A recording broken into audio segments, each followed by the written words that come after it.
Magandang hapon mga kapatid, ako po si Cheryl Cosim at ito ang programang Sagot Kita. Kami po ay napapakinggan nyo sa 105.9 sa Mega Manila, 106.7 sa Davao, 101.9 sa Cebu, 101.5 sa Cagayan de Oro, 99.9 sa Ormoc at 104.7 sa Tacloban. Bukod po sa radyo, abay present din po kami sa inyong mga telebisyon. Tutok na po sa lahat ng signal at satellite subscribers. Kami po ay nasa True TV Channel 19, mga kapatid. Kaya mas madali na po namin kayong maaabot saan man sulok ng Pilipinas, saan man sulok ng mundo, maaabot din namin kayo. Abay, basta po i-follow nyo po kami sa Facebook. Magtungo lamang po sa Facebook page ng Sagot Kita with Cheryl Cosim. Ayan. Para lahat din po ng inyong, yung pong mga episodes namin ay maaari nyo pong mabalik-balikan. At syempre, meron din pong Spotify, yung ating Friday episodes sa Sagot Tayo ni God. Sagot Ka ni God. Ayan po.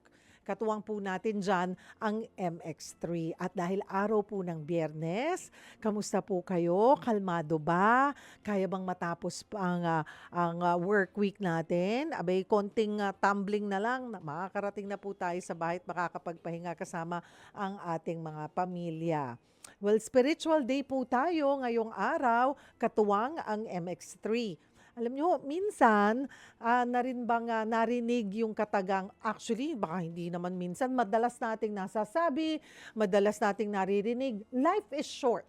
Diba? Lagi nating naririnig yan. Kung datos po ang pag-uusapan, nasa 70 na taon ang lifespan nating mga Pilipino. 70. Yan po yung average ng lifespan. So kung ako'y 51, mayroon pa akong 19 years. Pag sinwerte, lalagpas ng 70. Ayan. Kung iisipin, parang matagal na rin. Ano po? Pero sa bilis ng takbo ng ating buhay, hindi natin namamalayan na lumilipas ang bawat araw. Parang kahapon lang. Ang problema natin ay exams. Ayan. School projects. Ayan po. At love life. Ayan. Ngayon ay kakaiba ang ating mga problema. Bills. Ano ba ngayong araw? 14. Ay, sweldo na. So, hindi nyo po problemahin yung, sabihin ko sana, yung naririnig natin, petsa de peligro. Hindi ba? Yung mga due date ng ating bills. Ayan. Deadlines, ang iniisip natin sa trabaho. Ay, sa bilis po ng takbo ng ating buhay, paano nga ba natin ito gagawing makabuluhan? Yun bang our life is short?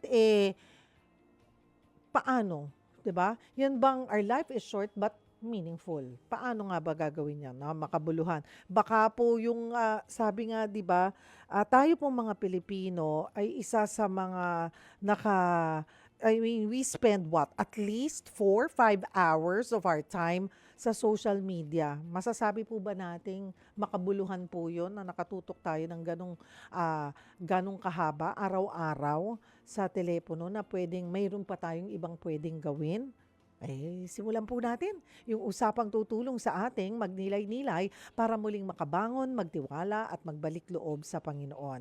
Lahat po ng yan makakaya natin dahil sagot tayo ni God. Ang ating question of the day.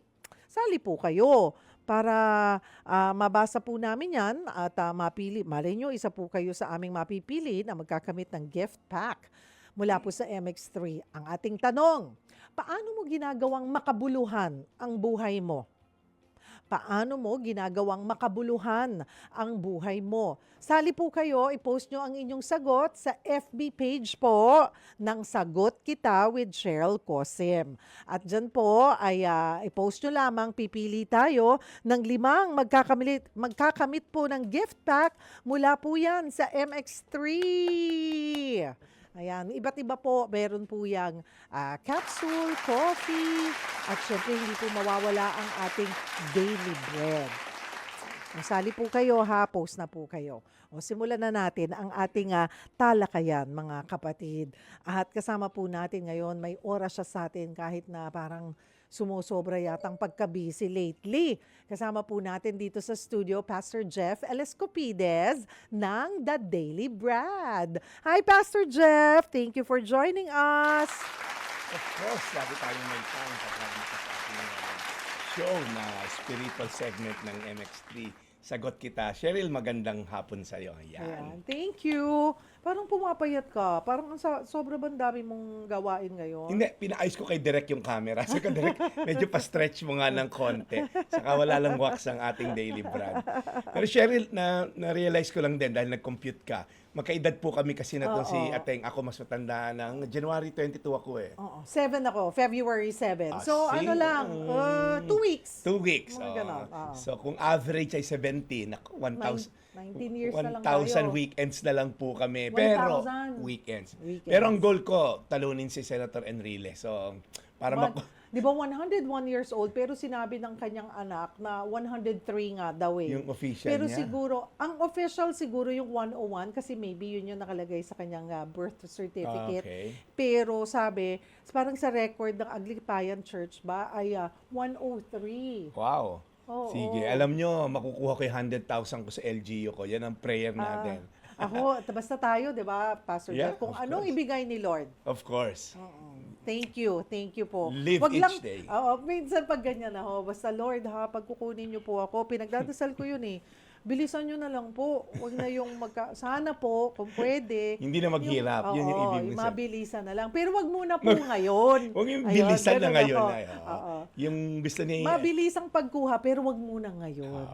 Gusto na aking kapatid Cheryl na hindi maghirap. Yung parang sa pagtulog, may mga ganun ha. Oo. Sa pagtulog lang, kinuha ni Maraming Lord. ganon, oo. Yung wala nang, hindi na pinatagal, ano. Yan. Pero may mga again, ano man po ang plano ng Panginoon, ano na yan. Talagang Nakasulat na yan. Nakasulat na yan, Yeah. nakaplat.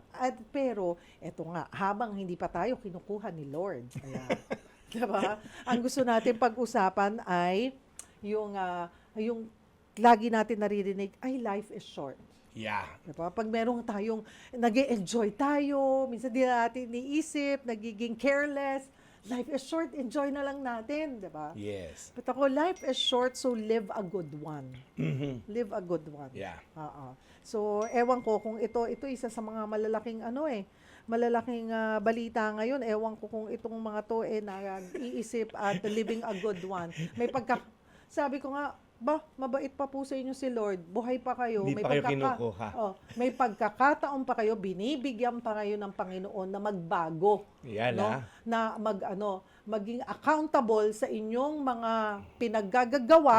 Yan. Kung sino man po kayo, alam nyo na yon, yung inyong ginawa nyo po sa ating bayan. Nako.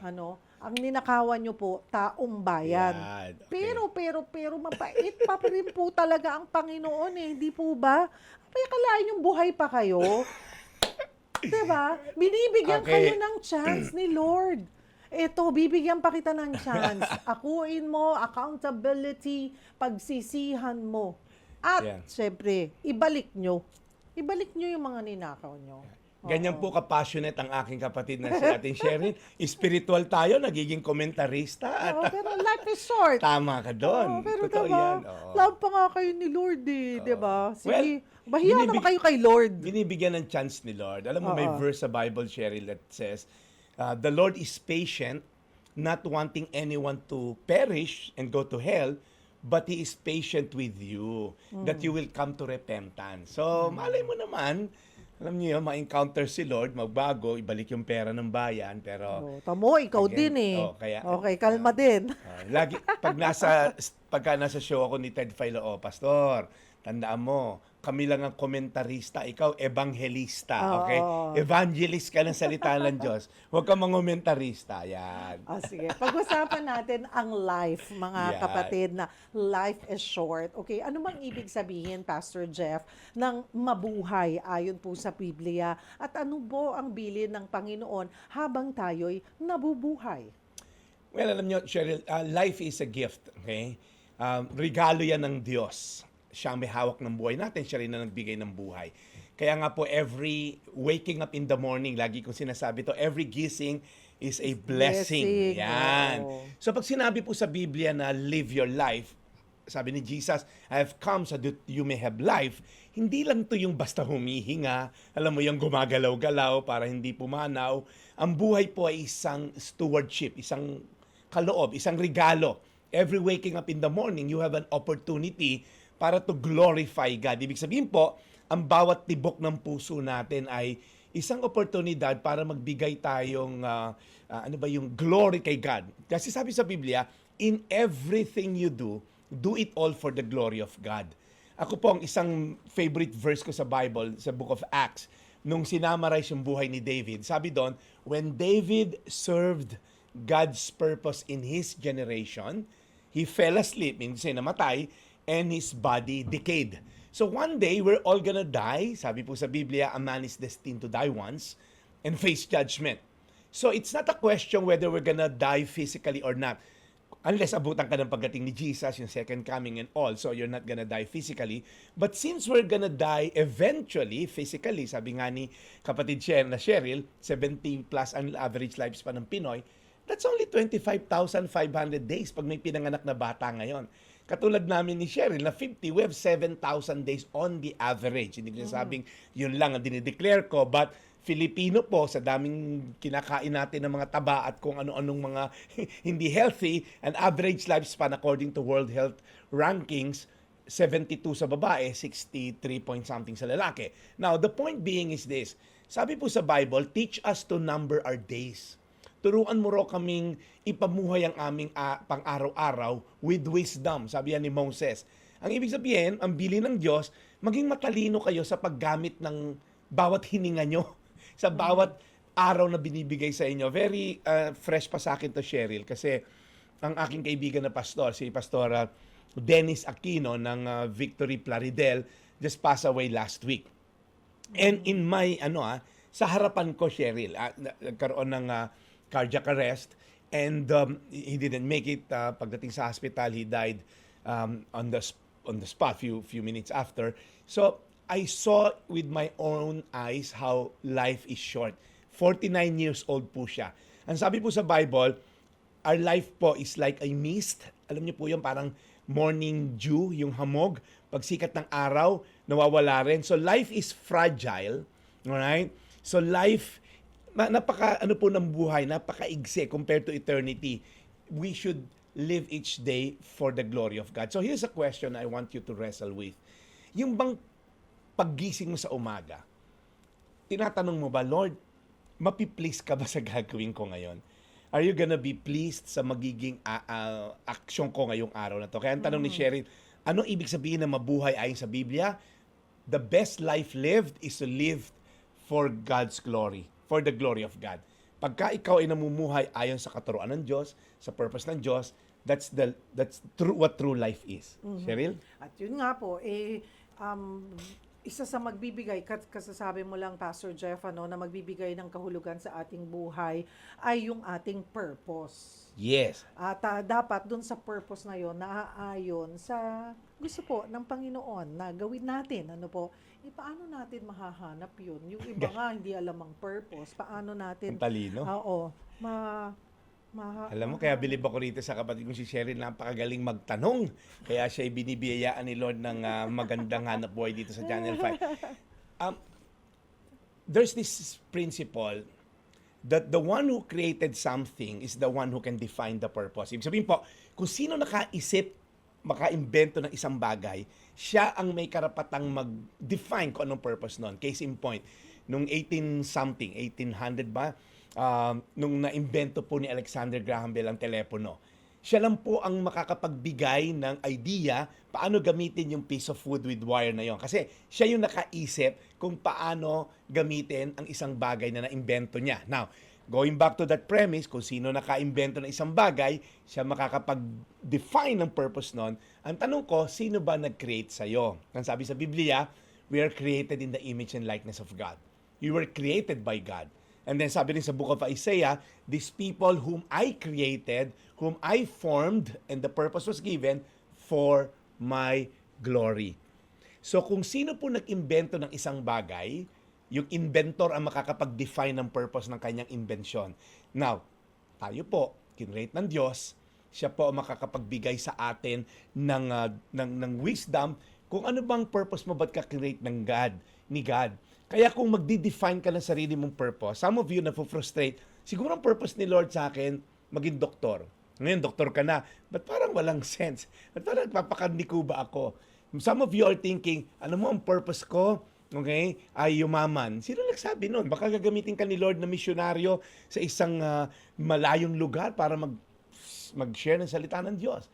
So when we define our own purpose, mafo-frustrate tayo dahil kung hindi mo po nag-seek sa iyong maker, the one who created you, magugulumihanan tayo. Kaya ang dami kong na-counsel ng mga tao, they are at the top of their career and then committing suicide. They're at the top of their career, they feel so empty. Kasi tanong nila, Pastor, bakit nabibili ko na lahat ng gusto ko and still there's this emptiness sa akin? Di ba ang purpose ni Lord, yumaman ako? Sabi ko, sino nagsabing yan ang purpose mo? Maaring hindi yan. Because the one who created us can define the purpose of our being created. Kaya po, ikaw na nakikinig ngayon, whether taxi driver, housewife, or maybe you're a CEO, siguro po ang tanong natin, am I pursuing God? Am I building a deeper relationship with my God, my Creator? Kasi po, kung ikay malapit sa yung Creator, may relationship ka, and then you'll have discernment. Kaya may mga, Cheryl, Pastor, purpose kaya ni Lord mag-Saudi ako? Iiwanan ko pamilya ko? Sabi ko, malay ko. Hindi naman ako si Lord. So, when you have a deeper relationship with this God, you will have a discernment to know, ito siguro yung pinapagawa sa akin ni Lord. Kaya na like yung tatay mo. Pag close ka sa tatay mo, alam mo yung gusto niya at alam mo yung ayaw niya. Tama? Pag close ka, lumaki sa tatay mo, may mga gagawin ka. Nako, mababadrip si dad dito. Hindi ko gagawin to. It's because of that proximity and relationship, you'll get to know, ito magugustuhan to ng tatay ko. Kasi one time nasabi niya to sa akin eh.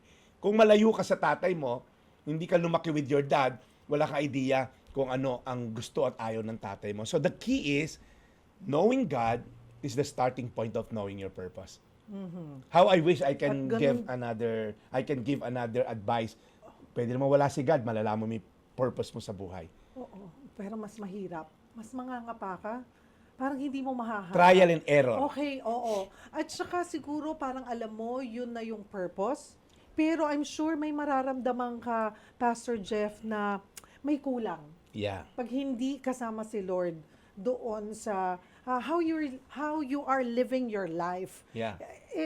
Pastor Jeff, halos lahat naman tayo gusto natin syempre productive, 'di ba? Yeah. Pero dahil dito parang dumadaan na lamang yung Yeah. isang araw natin puro trabaho, 'di ba? Yung ginagawa natin. Paano natin makikita yung balanse? 'Di ba? Gusto din naman natin paano natin makikita yung balanse ng pagiging productive at connection sa mga ginagawa ng Diyos sa mundo.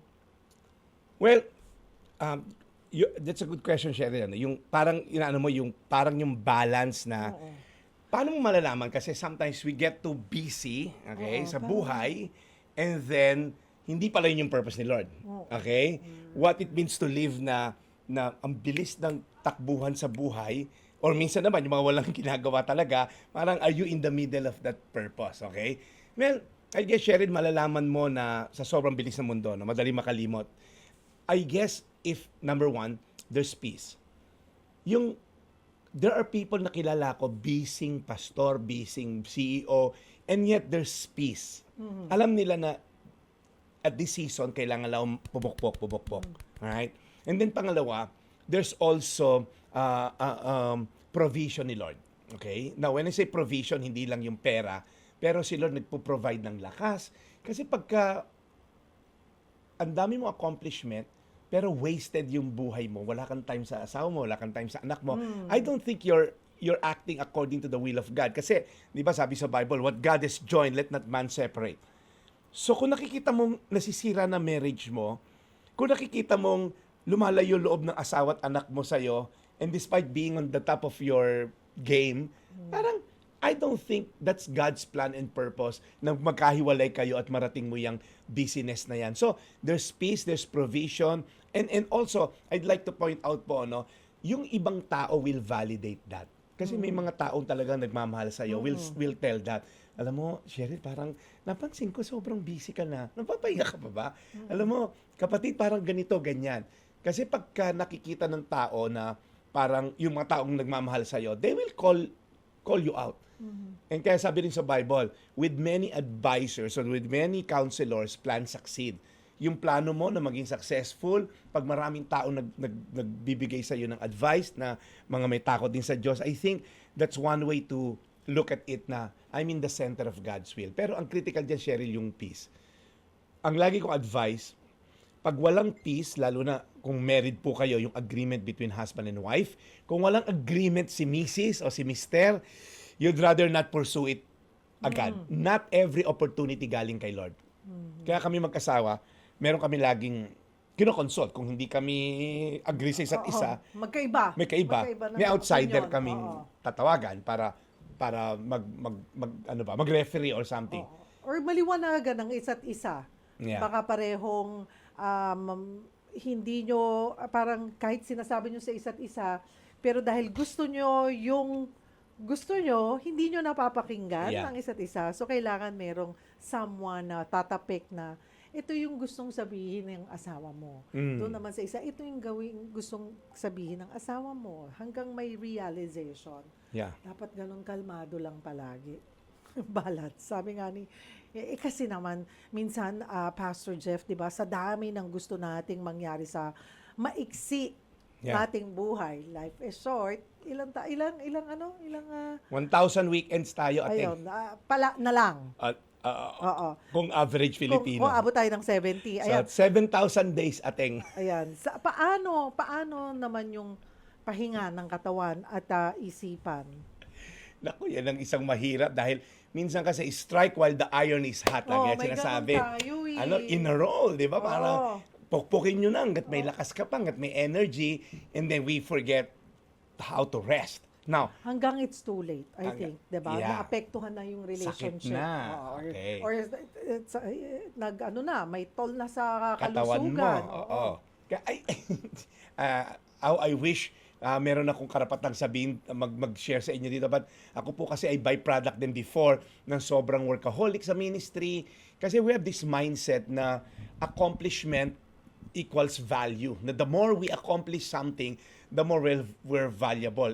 Alam niyo po, sa mundo, sa world standard, that's true. Pag marami ka na-accomplish, napopromote ka, but in God's eyes, you don't have to perform to be valued. Ang sa mata po ng Diyos, hindi basis po yung performance para ikaw i-value ni God. In fact, while we were still sinners nga, Jesus died for us. Anong value meron tayo kung tunatalikod tayo sa Kanya? And remember, when Jesus was being baptized by John the Baptist, sabi ni God, "This is my Son, whom I am well pleased." Wala pa nga ginagawa si Jesus kahit isang miracle that time. Wala pa nga siyang pinapagaling ni isa. After noon, he'll go to the wilderness for 40 days and then he'll start his ministry. But then again, sabi ni Jesus, sabi ni God the Father kay Jesus, "This is my Son, whom I'm well pleased."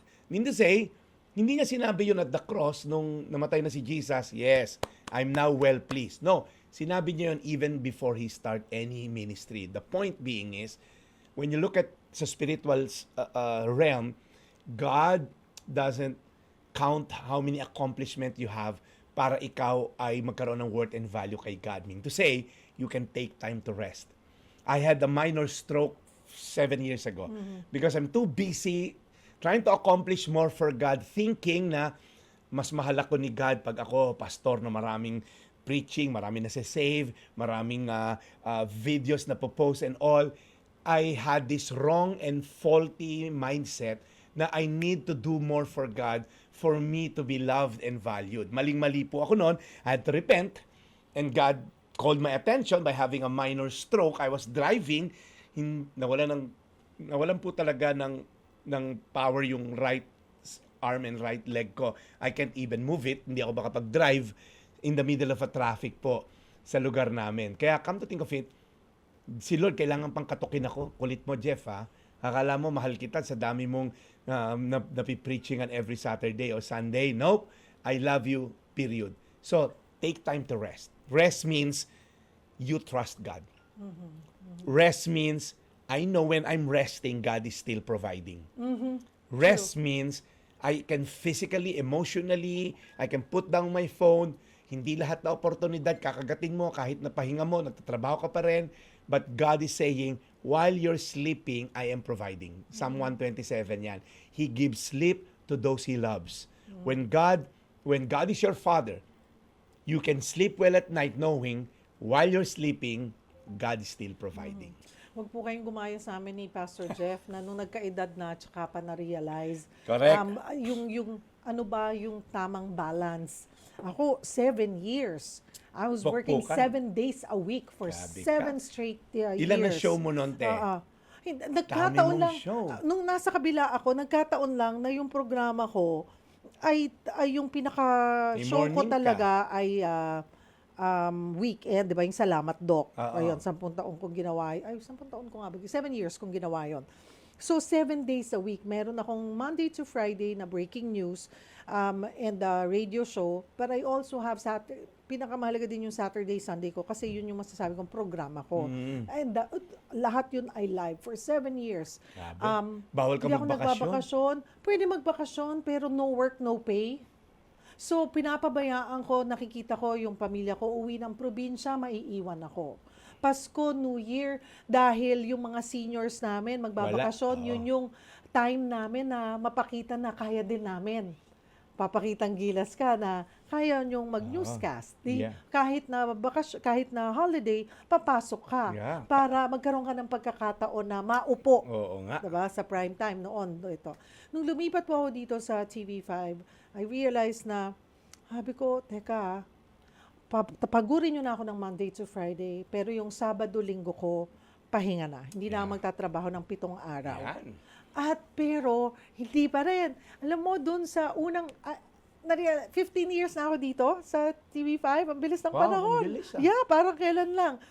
Yung first 5 years ko, wala akong bakasyon, hindi ako nagbakasyon. Hindi ko naramdaman. Dahil hindi ko iniisip, tsaka wala lang siguro ganoon. Yeah. Pero ngayon, parang naisip mo na sayang yung oras, Yeah. kahit na hindi mo naman ibibigay, hindi ka naman maglalakwatse, you'll spend quality time with your family. Ano ba naman yung magbakasyon ka sa isang taon ng kalahating linggo? 'Di ba? Kaya nga yung mga empleyado meron silang mga, 'di ba, may mga leave with pay po Vacation kayo. Oo. Siguro ako noon masyadong takot because I was supporting my family and no work, no pay po kami. Grabe, no? Oo. Pwede ka magbakasyon. Sige mo, wala kang isang buwan. Wala ka susweldohin. Hindi ka tulad nung iba. So, hanggang sa, eto na, ulit. Ayan. Parang doon ko na, God will provide. Yeah. Alam mo yung pinakauna kong pinagdalawang isipan ko pa, Pastor Jeff? Yeah. Yung pagpunta sa Holy Land. Oo, 17 days yun. Mawala ka na 17 days. Wala na nga nawala na yung primetime show ko, very minimal na lang. 3 beses bumaba ang sweldo ko, very minimal na lang talaga yung sweldo. Tapos may invitation na nasa bucket list mo, who would say no? Yeah. Nag-pause ako talaga. Talagang sabi ko, Lord, kailan pa to? Sige, no work, no pay, pero kayo na po ang bahala. And it's all worth it nung napunta ka sa Holy And Land. He provided. Amen. He provided. So, Yeah. kailangan lang, life is short, kaya para maging makabuluhan, piliin natin, maging, maging mautak sa pagpili sa daan na gusto nating tahakin, Correct. sa mga, kung saan natin i-spend po yung ating time with our loved ones, with the right people, with the Lord. Wag sabi na natin yung mga kalokohan. Mahirap sabihin. I'm not saying we're all perfect. Minsan Yeah. sumasabit tayo, natitisod. Wisdom lang, Pero yeah. balik lang agad. Balik, diba? Balik agad. Diba? Yes. O break tayo ng konti. Ng saglit. Grabe, Life no? is short, mga kapatid. Ayan, sali po kayo sa ating discussion. Baka po isa kayo sa mapili natin na magkamit ng gift pack ng MX3. Sagutin nyo lamang po ang ating, of course, question of the day. Ang ating question of the day ay paano mo ginagawang makabuluhan ang iyong buhay? Ang average, ang 70 years times 365 ilan? 25,500 days. Diba? Ayun po. Paano nyo nagiging ginagawang makabuluhan po ang inyong buhay?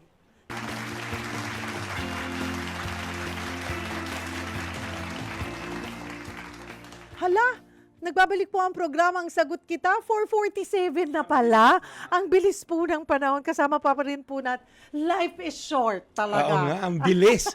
Grabe. Ang bilis. Yung kaibigan ko, nakikinig lang daw kanina alas 4, ngayon 4:47 na. Ernie C. at Nikki, ang kanilang anak na si Ethan, thank you for tuning in. Pinadala yung picture, nanonood sila. Ayan mga kapatid, sali po kayo sa ating discussion. Pinag-uusapan natin, life is short. Paano pa natin yan magiging makabuluhan yung ating buhay, di ba?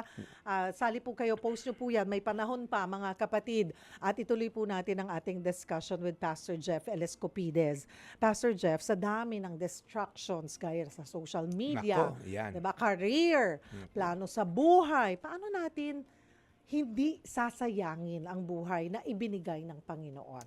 Tama ka, Cheryl. Number 1 po ang Pilipino in terms of surfing the internet, Yes. in terms of holding our phone, 9 hours. 9 hours ba? Sabi ko kanina 5 hours Hindi, na 4, 5, nag-ano na sila. Yung latest is 9 hours plus 40 minutes pa yata a day on the average, the most in the world, meaning to say, ganun tayo kababad sa telepono. Now, that's not to say naman na walang sense pag nasa telepono. May iba naman nagninegosyo, may iba nag-aaral siguro sa iPad nila. But nonetheless, yung pong too much distractions, baka na-veer away tayo sa purpose ni Lord sa atin. Paano po ba natin mariredeem intentionally yung ating mga activities? Well, of course, number 1, sabi nga sa Bible, make the most of every opportunity. Okay? Ibig sabihin, ang tanong mo lagi, ang pang-filter mo, Lord, ito bang gagawin ko na to? Will this end up glorifying you? Kasi kung ikaw ay may pagkakaabalahan, una, malalayo ka kay Lord, wag mo nang gawin. May gagawin kang isang bagay na alam mong mako-compromise yung pananampalataya mo, wag mo nang gawin. May mga gagawin ka na labag sa salita ng Diyos when it comes to yung pagmamahal sa kapwa. Kung meron kang mga proyekto na gagawin, katulad ng sinasabi ni Cheryl, magnanakaw sa kaban ng bayan, huwag mong gawin yan. So I think ang key, paano nating ma-focus, knowing that days are limited, make the most out of it by aligning it to the will and purposes ni Lord. Kaya may verse din po sa Bible, in everything you do, sabi, whether you eat or drink, do it all for the glory of God. Gawin mo ng may integridad, gawin mo na hindi masisira ang character mo, gawin mo na may pagmamahal sa Diyos at pagmamahal sa tao. Okay? So, ito rin, Cheryl, yung mga nag-harbor, gusto ko i-address to on the side, yung nag-harbor ng bitterness, resentment, unforgiveness, kasi saying na, matagal pa naman yung buhay ko, saka na lang ako magpapatawad.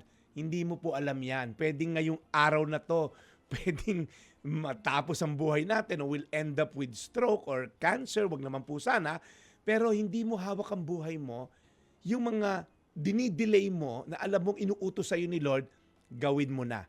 So yung mga distractions po, let's zoom in, ito ba'y makakalugod sa Panginoon o hindi? Madaling tanggalin. Ito ba'y makapapakita ang pagmamahal sa Diyos at pagmamahal sa kapwa? Hindi. Tanggalin mo na yan. So madaling ma-filter ang mga bagay-bagay if you align it sa mga katuruan at mga pamantayan ng Diyos. Cheryl? O, di ba? Kasi, di ba, Pastor Jeff, kadugtong po ng life is short, yung puntong pagkawala natin sa mundo. Naku. At para sa iba, nakakatakot itong isipin. Yeah. Ano po Yung masasabi nyo sa kanila? Life is something na dapat nating enjoy at death is something na certain at sure. Hindi dapat tayo matakot sa death. In fact, sabi nga ni Apostol Pablo, to live is Christ, to die is gain. Pag daw namatay si Paul, si Apostol Pablo, meron siyang eternal gain kasi the start of eternal life is when you physically die. Okay? So, kung ikaw'y natatakot po dahil mamamatay ka, kung ikaw'y may relasyon kay Kristo, yun po ang magliligtas sa iyo sa takot ng death. Okay? Pagka ikaw po ay merong takot sa Diyos, ikaw po ay magkakaroon ka ng lakas ng loob na harapin yung death. It's the beginning of forever. Ang takot ay napapalitan ng pag-asa kapag alam mong may eternal death, ay eternal life na naghihintay sa iyo. Kaya ikaw na nakikinig ngayon na wala pang eternal life, hindi mo pa tinatanggap si Jesus bilang iyong tagapagligtas, you will always have the fear of death. Pero pag alam mo naman na, Lord, katulad ng kaibigan ko may cancer, is fighting cancer now. Lord, pag namatay ako, pupunta na ako sa iyo. Kung mabuhay ako, may testimonya ako na mag-share ako ng magandang kagalingan na binigay mo sa akin. But either way, win-win ako. Mamatay ako, eternity kasama na kita. Kung mabuhay ako, magagamit mo pa ako to share the good news, the gospel of your faithfulness sa buhay ko. So yung po yung advantage natin na may relasyon sa Diyos, we have what we call glorious hope. Na mamatay man, alam ko na makasama ko ang aking Maker, at that's something that we look forward to. Sabi ng Westminster Shorter Catechism, sabi ron, the chief end of man is to glorify Him and enjoy Him forever. So when you glorify God here sa earth, habang nabubuhay, we're gonna end up enjoying Him throughout eternity. Yon, Cheryl.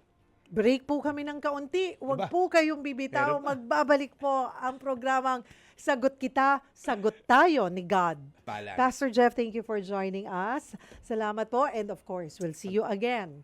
Ayan, monthly natin kasama si Pastor Jeff. Dapat kailangan dalas-dalasan pa. Yes. Okay.